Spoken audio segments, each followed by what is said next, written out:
springs there, so warm water coming out the ground with salt in it. And they found Neolithic fragments of pottery there. So we know that people about 20,000 years ago settled there. They were using the salt to preserve the meat because they didn't have refrigeration, of course. I'm not going to do 20,000 years of history. We come forward in time a little bit. We haven't got all morning. We come forward to the 9th century, and a man called Girard de Roussillon. Now, Girard de Roussillon was one of these medieval knights who was charging around France, saving damsels in distress and all that kind of thing. And troubadours wrote songs about him, and we know quite a bit about him. He was from St Maximin, which is a town in Provence, not far from Avignon. And he moved from Avignon up here to Vézelay. And he set up a little monastery at the foot of the hill at Saint-Père. And the idea was for the monastery to sing an eternal mass to the soul of his child, which had died at the age of 1. So you can imagine, back in the 9th century, a little group of monks down there, all very calm and peaceful, and then the Vikings came. The Vikings came this far into France. They sacked the monastery, killed all the monks, and stole everything.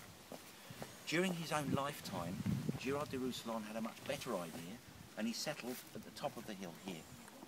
So the earliest part of this church dates from 877. That's the crypt. And he set up the monastery here, the good idea being that all the way around here is a sheer drop. So you put some walls here, and a barrier, and a drawbridge halfway up the hill, you've got a fortification. So this was a fortified monastery. He then did something rather spectacular. He brought from Provence what they said were the bones of Mary Magdalene, and they brought them up here to Vézelay. Now, how Mary Magdalene got to France, it's a very, very old legend, let's put it this way. Dan Brown's made a lot of money out of it in his book. But the old legend goes that Mary Magdalene had settled in Ephesus in Turkey, and being a Christian, she wasn't getting on too well with the locals. So she jumped into a boat with some friends, and the wind and the tide brought her to southern France. Don't know. But anyway, if you go to Turkey, they'll say she's still there. So, yeah, people are competing for where Mary Magdalene is. So anyway, the old story was he brought the bones up here to Vézelay. This then became a very famous place for pilgrimage. Mary Magdalene is very important for the Catholic Church because she's the first person to see Christ risen from the dead. So this then became the start of the most famous medieval pilgrimage, which was to walk from here to Santiago de Compostela in Spain. Now, pilgrimages back then were extremely dangerous. If you were going on a pilgrimage, you made your will. You didn't expect to come back. But if you did, what people did was when they got to Santiago in Spain, it's about 2,500 miles from here, they'd pick up a scallop shell from the shore in Spain and bring it back to prove that they'd been. And that's become the symbol of St James. And when you walk down the hill at the end of my tour, you'll see little bronze scallop shells in the road because this is the start of the pilgrimage. We then had a bit of a decline at Vézelay. We had the wars of religion. The Protestants and the Huguenots stormed the town. They ended up playing bocce ball with the monks' heads. It was, you know, bowling.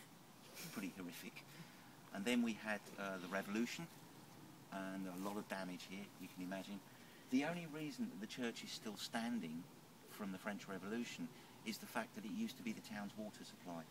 All the water off the roof was directed to the, you see this green hump here? Yeah. This is a huge cistern. It's no longer used, but the water was drained off the church roof into that, and that was then piped down to the rest of the town. There are wells here at Vézelay, but we're so high up that they used to run dry. One of them's 190 feet deep. It's quite incredible, but during the summer it would run dry, so this was the water supply. In 1840 we had a restoration by a man called Viollet-le-Duc. Viollet-le-Duc was the great architect in France. He did all the historical monuments like Notre Dame in Paris, the walls of Avignon, lots of other places. This was his first big project as a young man. It took him 16 years, but it's due to him that it's still standing today. It's also due to him that it looks a bit ugly on the outside with these huge buttresses he put up to hold the walls up.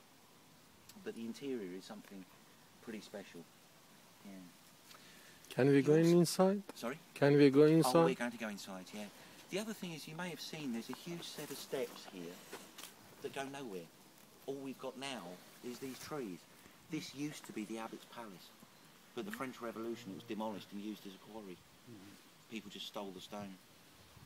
Yeah. So let's wander around and go inside, shall we? Yep.